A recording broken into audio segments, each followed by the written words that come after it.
Bonjour à tous, bienvenue dans notre formation express. Aujourd'hui donc sur la data visualisation en compagnie de Frédéric Lefebvre. Donc je vous rappelle le principe, hein, on est sur une formation donc courte, un format apéritif, hein, mise en bouche.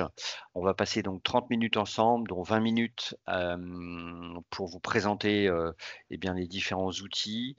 Et puis, dans un second temps, n'hésitez pas, enfin, on répondra à vos questions. Donc, n'hésitez pas à poser vos questions pendant le chat, enfin, dans le chat, pendant la formation express. On y répondra donc à la fin.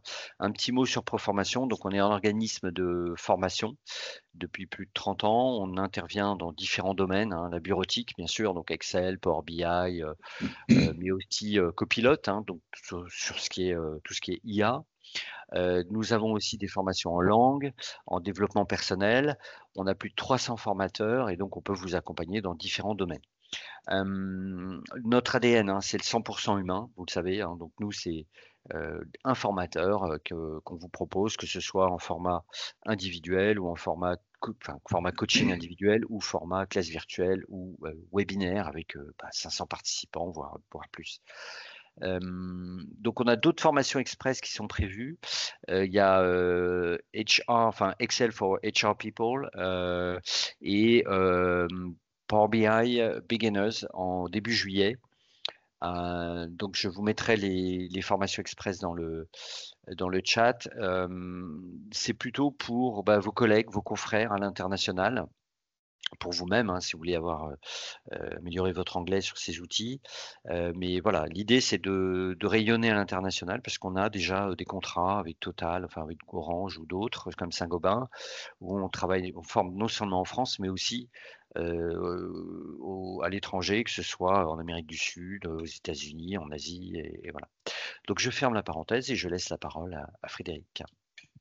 Bien, bonjour à tous, merci de nous rejoindre pour ce webinaire donc, sur la data visualisation. Alors, je vais vous présenter un certain nombre de choses sur ce qu'on appelle la data visualisation. Alors déjà, une brève définition. L'objectif, c'est, compte tenu de la masse de données que vous recevez, l'objectif, c'est de les interpréter. Et donc, pour les interpréter, vous avez plusieurs outils à votre disposition. Alors, je vous laisse prendre connaissance 30 secondes de cette définition. Donc, objectivement, vous avez à peu près tous dans vos différentes organisations des bases de données, alors qui peuvent être des bases de données issues notamment d'applications métiers. Et l'objectif, c'est de les faire parler un petit peu. Ce sont des outils décisionnels, hein, sur la fin. Alors, sur le marché, vous avez pas mal d'outils, peut-être certains que vous utilisez, certains d'entre vous, là encore, dans vos organisations. Alors, Tableau, qui fait quand même partie des plus connus. Google a également sa suite. Et puis, d'autres acteurs assez présents sur le marché, Zoho Analytics, QClick notamment, MyReport, enfin, il y en a quelques-uns. Là, je vous ai cité les principaux. Aujourd'hui, l'objectif, c'est de faire un petit focus plutôt sur les outils Microsoft. Et en particulier, un qui va être Excel. Je vous présenterai également très, très rapidement le second, qui est Power BI, qui est de plus en plus utilisé dans les entreprises. Parce qu'il permet notamment de faire des reportings, j'allais dire très portables, dans le sens où il va être facilement déployable. Les reportings, en tout cas, vont être facilement déployables pour que les gens puissent les consulter depuis leur PC, leur tablette, leur téléphone, etc. C'est ce qui fera la différence entre Excel et Power BI notamment. Alors, on va passer tout de suite, comme d'habitude, en mode démo. Donc, je vais vous présenter un certain nombre d'outils. On va commencer par Excel, parce que, évidemment, hein, c'est un des principaux. Et je vais vous présenter le résultat de ce qu'on pourrait appeler une data visualisation. Ce que je vais montrer, c'est uniquement du Excel. Il n'y a pas d'add-on, il n'y a rien de particulier. Là, je pars simplement d'une base de données. Alors, encore une fois, qui est plutôt extraite d'une application métier quelconque. Et à partir de cette base de données, j'ai un certain nombre de statistiques à produire. L'objectif étant de présenter ça à un codir, par exemple, pour qu'on puisse prendre des décisions. Alors voilà, typiquement, le genre de visuel qu'aujourd'hui, on est capable de produire avec Excel. Alors, vous avez ici des répartitions. Alors, par exemple, ici, des répartitions hommes-femmes. Vous avez la masse salariale globale. Vous avez des graphiques présentant des répartition, donc par effectif, enfin par service, par entité. Et surtout, et c'est ce qui fait vraiment l'intérêt de ce genre de visuel, vous avez des segments. Alors, je vous montrerai très rapidement comment est obtenu ce reporting, mais globalement, vous voyez là, si j'ai dans l'assistance, par exemple, le représentant de la France et qui veut ses propres statistiques, eh ben, je vais lui présenter en cliquant sur son pays. Clac. Et là, immédiatement, vous voyez, j'ai l'ensemble des statistiques pour la France. Donc, répartition hommes-femmes, la répartition par entité et celle par service. Et puis, j'ai la carte en plus, voilà, pour ne rien gâcher. Donc ça, ces segments, ils sont bâtis autour notamment de tableaux croisés dynamiques. Et ils sont connectés entre eux. Là encore, dans une formation, je vous montrerai un exemple très rapide, mais c'est pas si compliqué que ça à obtenir. J'ai aussi, et ça c'est intéressant, quand vous avez un facteur temps, vous avez la possibilité d'insérer ce qu'on appelle des chronologies. Donc là, on est toujours dans cette logique analytique, mais cette fois, on analyse le nombre de personnes embauchées par an au cours du temps. Donc là, ça concerne l'ensemble pour l'instant des entités, mais là encore, si on me demandait de faire un focus sur une entité donnée, et plus particulièrement sur une période de temps donnée. Alors, on va prendre par exemple ici la période de 2004 jusqu'à 2010. Clac, vous voyez, j'ai immédiatement les visuels qui apparaissent. Donc, tout ça, c'est faisable à partir de quoi? Alors, plusieurs choses. Tout part évidemment de la base de données, hein. Je vais vous faire un petit exemple. L'idée, c'est de construire d'abord, en général, un certain nombre de tableaux croisés dynamiques. On fait des synthèses hein, sur le produit. Là, je vais faire quelque chose de simple. On va voir les effectifs par pays, un truc assez basique. Donc, je ne rentre pas dans le détail de la création d'un tableau croisé, hein, mais enfin bon, voilà, ça, vous pouvez connaître et c'est des choses qu'on développe en formation. Donc là, typiquement, j'ai effectivement cette analyse. Si je veux un graphique et affiner l'analyse ensuite, bah, par exemple par entité, par exemple par service, je peux simplement ajouter ce qu'on appelle des segments. Donc les segments, ça fait partie des outils de tableau croisé qu'on retrouve ici. Donc je vais ajouter un segment qui va être le segment, par exemple, entité. On peut aussi rajouter service, tiens, pourquoi pas. Voilà, tac. Là, je retrouve donc mes segments, alors dont je peux changer les couleurs, hein. Il y a de la cosmétique et vous allez voir que c'est important dans la data visualisation parce que l'idée, c'est aussi de customiser vos visuels à l'image de l'entreprise, de l'organisation. Ça fait partie des choses aussi intéressantes que je vous montrerai un peu plus tard. Donc là, bah, j'ai mes visuels, donc j'ai quelque chose de très interactif, vous voyez, hein, parce que si je prends Arco, bah, j'ai immédiatement la répartition par pays pour Arco et potentiellement pour un service donné de chez Arco. Donc, vous voyez, on a juste des clics à faire sur les différents segments. Et pour dynamiser un peu ça, et je reviens sur cette fameuse data visualisation, bah, un tableau, c'est bien. Là, il est interactif, c'est bien, mais c'est peut-être pas suffisant. Un graphique est souvent plus parlant. Je ne parle pas de la carte, c'est un peu plus compliqué à monter, mais en tout cas, déjà pour avoir un graphique, alors ça pourrait être un secteur ou un histogramme, bah, on va connecter à notre tableau croisé un graphique croisé dynamique. Donc, je vais insérer un graphique croisé dynamique, donc qui est évidemment le reflet de mon tableau. Alors, je vais prendre hein, très simplement un histogramme ici. Tac. Voilà, on va essayer de l'agrandir à minima pour que ce soit visuel. Ben voilà. Donc là, j'ai un graphique qui représente mes données. Supprimer ça. Et bah, à partir de là, comme mon graphique est connecté à mon tableau, sachant que mon tableau est lui-même connecté à mes segments, bah, en choisissant un élément dans mon segment, bah, évidemment, ça va interagir avec mon graphique. Donc, vous voyez, ça, il y a beaucoup de gens qui découvrent parfois ces fonctionnalités et qui se posent la question de, bah ouais, mais moi, j'ai des reportings sur Power BI et je me demande finalement quel est l'intérêt d'avoir Power BI. Alors, il y a d'autres avantages à avoir Power BI, je l'ai évoqué un peu tout à l'heure, c'est notamment la portabilité, mais vous voyez déjà que dans Excel, on peut faire des visuels assez intéressants. Donc ça, c'est uniquement basé sur les tableaux croisés. Alors, comment on construit le reporting en lui-même? Bah, on recentralise, c'est-à-dire globalement qu'on va copier-coller les différents graphiques générés, par exemple. Là, vous voyez, j'ai une répartition par sexe, c'est celle qui m'a permis d'établir, par exemple, la stat qui est ici, dynamique. Donc, je vais récupérer. Alors, c'est un peu plus compliqué parce qu'on est obligé de sortir du tableau croisé. Je ne vais pas détailler ça. Pareil pour la répartition par pays. Là, j'ai une répartition. Donc, j'avais créé en fait un tableau croisé me permettant d'avoir la masse salariale, par exemple, par service.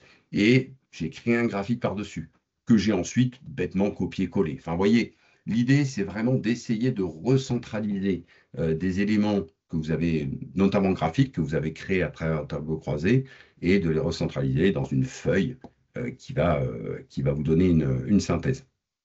Donc ça, c'est pas mal déjà. Bon, la carte, c'est un petit peu plus compliqué, mais bon, on ne peut pas le faire à partir d'un tableau croisé. Là encore, le but, c'est pas forcément de rentrer dans le détail. Euh, Vous avez, puisque c'est quand même très à la mode, on parle beaucoup d'IA, donc l'IA peut aussi vous servir à visualiser un peu mieux vos données. Alors, je prends cet exemple-là, c'est la même base de données. Euh, Vous avez ce qu'on appelle des segments à l'échelle, mais du tableau en lui-même, cette fois, de la source. Donc là, on n'est pas trop dans la data visualisation, bien que ça permet de faire des filtres rapides. Je vous montrerai qu'on peut faire une carte géographique en 3D pour présenter des données, et ça peut être intéressant. Alors, par contre, je vais essayer de vous montrer celui-ci dans le reporting. Ben voilà, un deuxième reporting. Donc là, c'est pareil. Là, on a fait un focus donc sur l'égalité homme-femme au sein des entreprises, par exemple. Donc j'ai besoin de stats, hein, on est en RH ici. Donc pareil, vous voyez, on a des graphiques qui sont en réalité des graphiques croix-dynamiques. Les tableaux sont cachés parce que visuellement, ça ne m'intéresse pas forcément d'avoir le tableau et je préfère avoir directement les visuels. Alors, une petite particularité, c'est qu'un graphique, il est lié à son tableau. Donc là, j'ai deux graphiques, potentiellement avec deux tableaux distincts, et j'ai ajouté un segment à ces tableaux croisés. C'est exactement le scénario que je vous ai présenté juste avant. Le graphique, vous avez vu tout à l'heure que ce visuel, il réagissait simplement parce que je cliquais sur un pays, il y a tous les graphiques qui changeaient. Alors, comment c'est possible? Ça, c'est une petite fonctionnalité qu'il faut connaître. Quand vous créez des segments au niveau de vos pays, je vais reprendre par exemple celui qu'on avait créé tout à l'heure, bah, vous pouvez le connecter à plusieurs tableaux croisés. C'est-à-dire qu'il va agir en réalité sur d'autres tableaux croisés qui auront déjà été créés. Donc typiquement, si je fais un clic droit sur le segment entité, je peux aller dans les connexions de rapports. Là, vous voyez, vous avez la liste en fait de tous les tableaux croisés dynamiques qui sont présents dans ce classeur Excel. Donc, si je prends le rep pays hein, qui est ici, et la feuille, par ici, hop, vous voyez, c'est ce visuel-là. À partir du moment où je vais choisir une entité, évidemment, ce tableau croisé va être affecté, mais le rep pays va être affecté de la même manière. Et c'est comme ça qu'on arrive à construire des visuels assez interactifs. Euh, Par contre, effectivement, par rapport à un Power BI, si vous voulez partager cette information, il faudra évidemment partager le fichier Excel, peut-être mettre en place des protections, ce qui est un peu plus natif, on va dire, lorsque vous travaillez sur Power BI. Alors, je vais vous montrer quand même, là aussi, dans l'aspect alors plus visuel, pas forcément data visualisation, c'était pour vous montrer quand même par rapport à Copilot, ce qu'il était capable de faire. Copilot, alors, vous savez, c'est l'IA de Microsoft. Alors, je précise l'IA payante, parce qu'il y a souvent une confusion dans les entreprises entre le Copilot que vous trouvez dans le navigateur Edge, et il y a effectivement un Copilot gratuit, versus un Copilot payant, qui est vraiment lié à Microsoft, hein, soumis à licence, et qui permet de faire des analyses un peu. Alors, c'est pas là où il est plus performant, Copilot, hein, dans Excel, mais vous voyez là, il va vous proposer des prompts prédéfinis. Des temps de latence, hein, c'est normal, il faut qu'il se connecte. J'espère que ça ne va pas prendre trop de temps. Alors ça aussi, hein, c'est pareil, hein, c'est toujours la même chose. Donc vous voyez, il propose de mettre en surveillance toutes les cellules. Donc visuellement parlant, je pourrais prompter et lui dire mets en surveillance les salaires supérieurs. Parce que moi, je ne connais pas trop les mises en forme conditionnelles. Donc je vais prompter en disant, ben voilà, est-ce que tu peux me mettre en surveillance les salaires supérieurs, on va dire à 3000, 1, 2, 3, bam. Donc c'est du langage naturel, on va voir ce qu'il me propose. Donc Copilot, ça peut être aussi intéressant. Encore une fois, je le trouve un peu plus pertinent en guise de chat ou éventuellement dans Word, voire dans PowerPoint. Mais bon, oui, là, alors c'est vrai que je n'ai pas spécifié les choses. Lui, il me propose de mettre ça en vert. Je pourrais appliquer simplement. Donc, il me propose, il n'écrase pas mon document, il me le propose. Et je pourrais appliquer, en fait, la mise en forme conditionnelle pour qu'il mette en valeur les salaires. Donc, vous voyez que là, immédiatement, sans que je connaisse l'outil, il a été capable de mettre en vert tous les salaires supérieurs à 3 000 euros. Donc, c'est un assistant qui peut être intéressant. Donc, c'est bien quand vous êtes capable de le challenger, parce que c'est toujours le même problème avec l'IA, faut être capable de vérifier ce qu'il fait. Voilà, donc de le challenger. Donc, il faut connaître à minima l'outil. Pour ça que, bon, si vous mettez en place des choses dans Excel sans connaître trop l'outil avec Copilot, et que vous n'êtes pas capable de vérifier ce qu'il fait, ça peut être dangereux. Alors, je vous montre un autre exemple de visuel qui peut être intéressant ici. Donc, par exemple, je vous prends cet exemple-là, toujours en matière de data visualisation. À l'intérieur même d'un tableau, on vient voir les mises en forme conditionnelles. Vous avez un autre outil qu'on appelle les Sparklines. Alors, je vais commencer par ça. Là, c'est un tableau qui présente des chiffres, hein, des données chiffrées au cours du temps, parce que là, on part de janvier 2025, on va jusqu'en décembre. Donc, c'est cumulatif, hein. Je suis en cours d'exercice et j'ai besoin, alors, pas forcément de graphiques hyper précis, comme j'ai pu vous montrer. Là, il me faut une tendance rapide. Et pour effectuer ça, on peut utiliser ce qu'on appelle des sparklines. Donc, les sparklines, ce sont des graphiques à l'intérieur des cellules.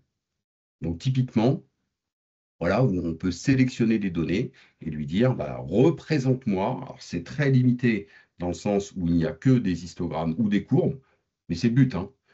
Vous voyez qu'ici, je peux avoir une évolution comparative des chiffres d'un mois sur l'autre pour un collaborateur donné, ou alors carrément une évolution chronologique pour voir si bah, je suis plutôt en baisse ou en hausse au cours du temps. Et l'intérêt ici, c'est que si je continue à manipuler mon fichier, donc que j'alimente, vous voyez que instantanément, tac, les graphiques s'ajustent. Aussi bien ceux qui sont placés ici que les deux autres. Donc là, c'est un Sparkline.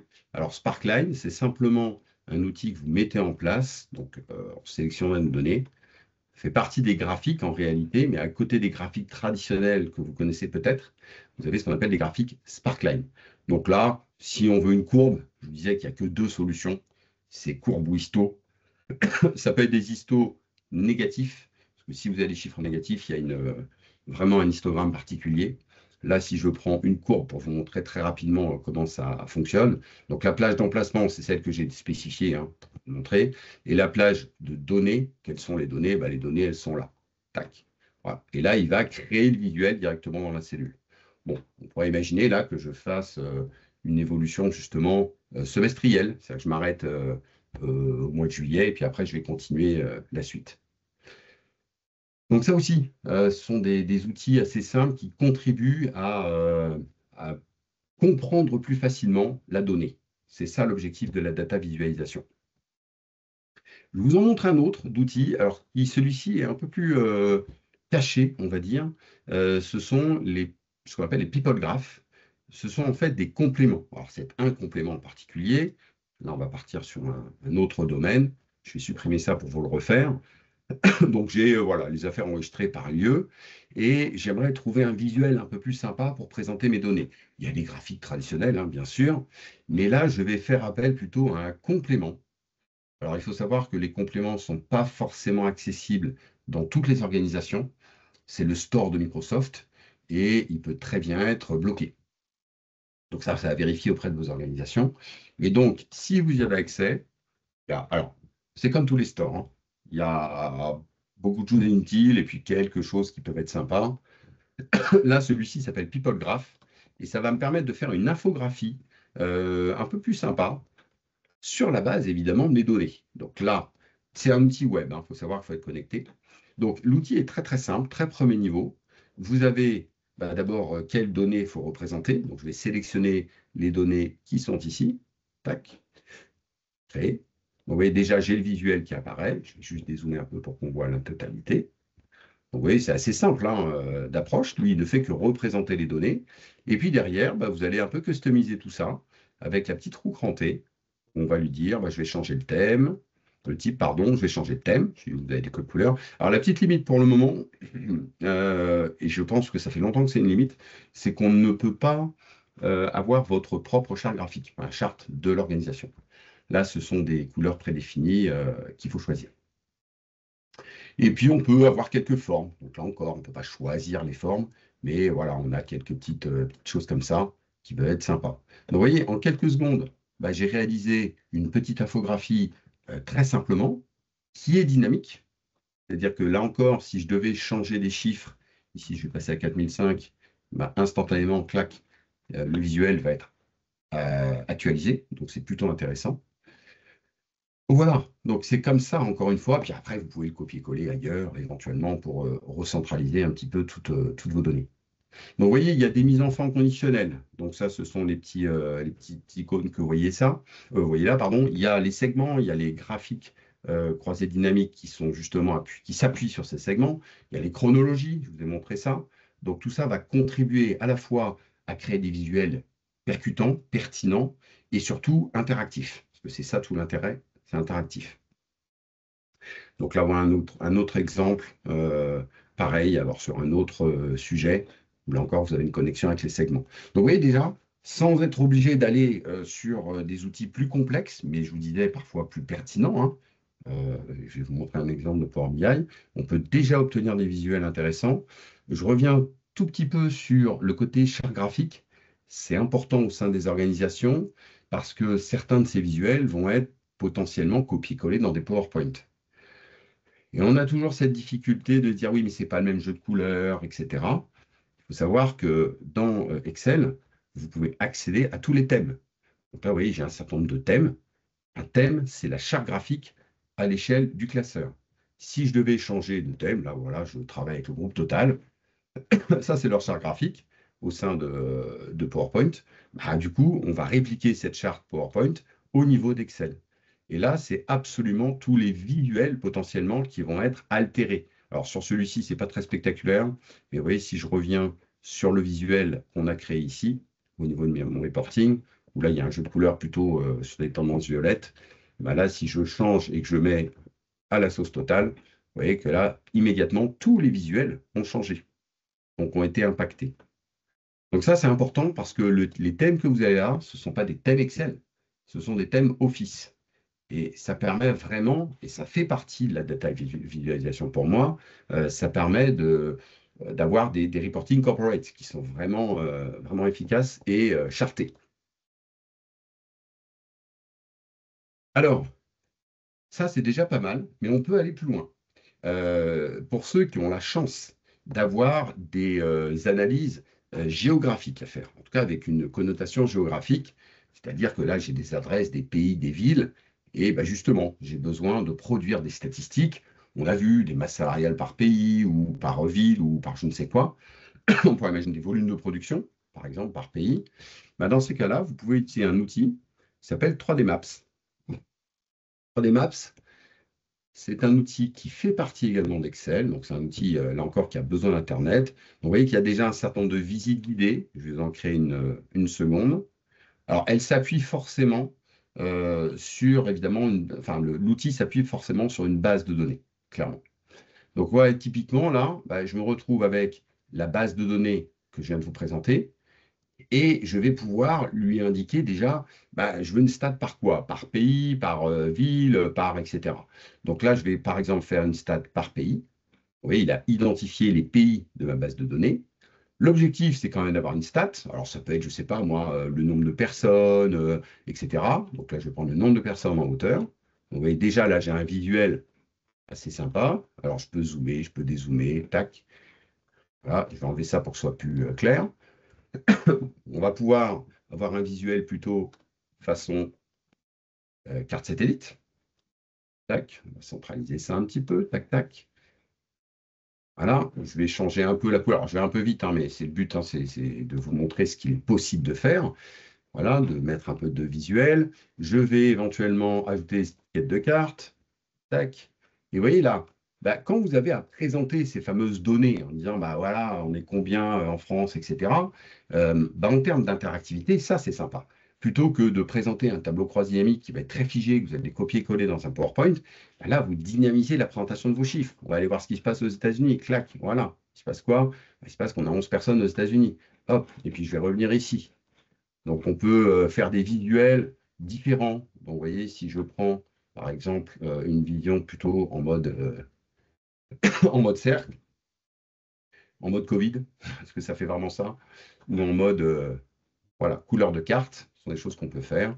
Et puis, je pourrais aussi affiner un petit peu en me disant, ouais, mais il me faut un détail, par exemple, par entité.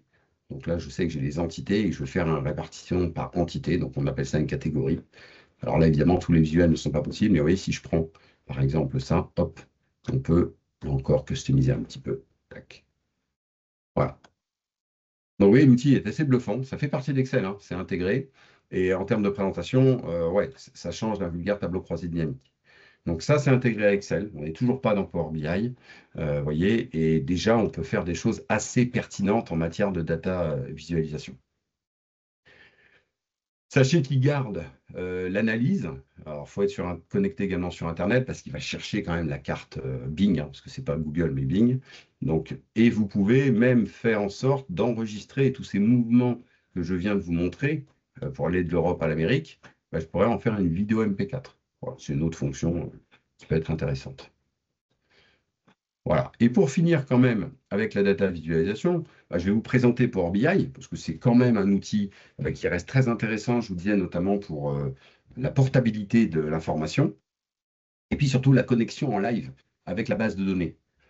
Donc là, j'ai vraiment une base de données qui est connectée, avec des ventes, peu importe. On a construit ce visuel. Alors là aussi, hein, l'objectif, c'est pas vous montrer Power BI, mais vous montrer le résultat. Donc, on a quand même là aussi des choses très interactives. Vous voyez, je pourrais récupérer les chiffres, par exemple, des ventes de 3 pays donnés, et puis automatiquement, les visuels s'adaptent. Et ça, si ça vous gêne, tac, voilà. Et en termes de construction, là, c'est un peu plus compliqué parce que, il s'agit d'une ce qu'on appelle une base de données relationnelle. Et vous voyez, si je vous montre ce qu'il y a derrière, il y a ça. Donc, il y a 3 bases de données connectées à partir desquelles j'ai pu réaliser ces visuels. Bon, l'objectif, c'est pas de rentrer en détail, mais c'est bien de connaître les deux outils, parce qu'ils peuvent être complémentaires. Voilà, enfin, ça dépend des choix. Voilà un petit peu toutes les solutions que vous avez. Alors, j'ai pas regardé, je suis désolé, les questions potentielles qui ont pu se poser.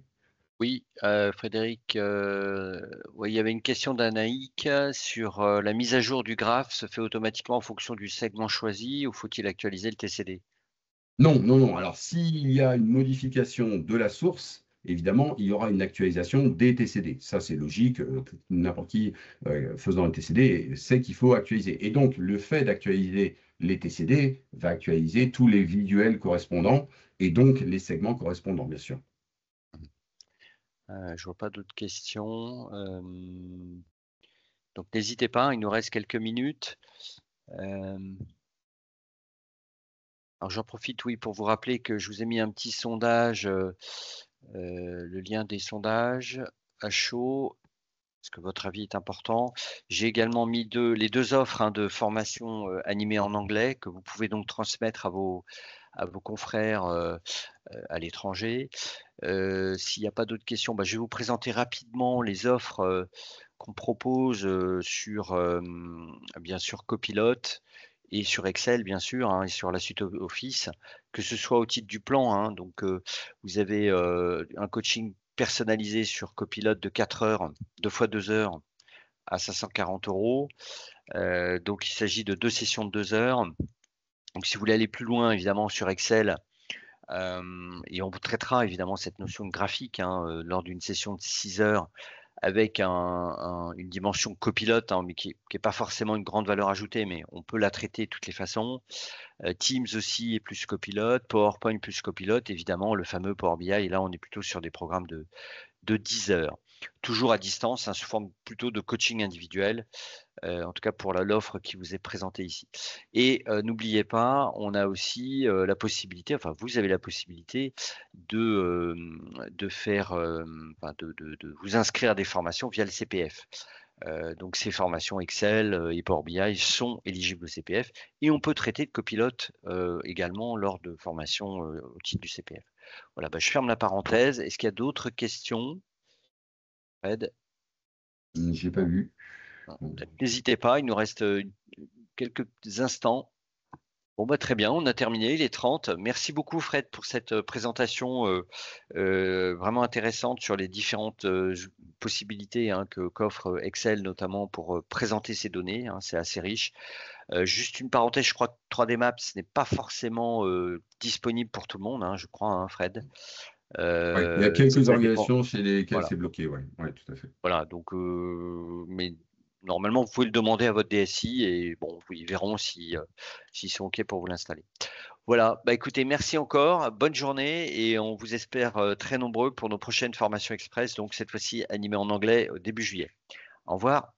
Merci à tous, au revoir, bonne journée.